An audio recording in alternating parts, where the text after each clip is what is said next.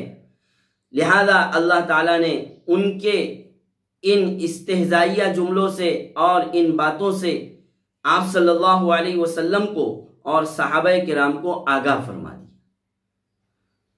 اگلی آیت ہے وَإِذَا لَقُوا الَّذِينَ آمَنُوا۔ یہ آیت کریمہ حضرت عبداللہ ابن عباس کے قول کے مطابق 5 یہودیوں کے بارے میں نازل ہوئی۔ 5 یہودیوں کے بارے میں، ان یہودیوں کے نام میں ایک نام ہے کعب بن اشرف، دوسرا نام ہے ابو بردہ، تیسرا نام ہے عبد الدار، اور چوتھا نام ہے عوف بن عامر، اور 5واں نام ہے عبداللہ بن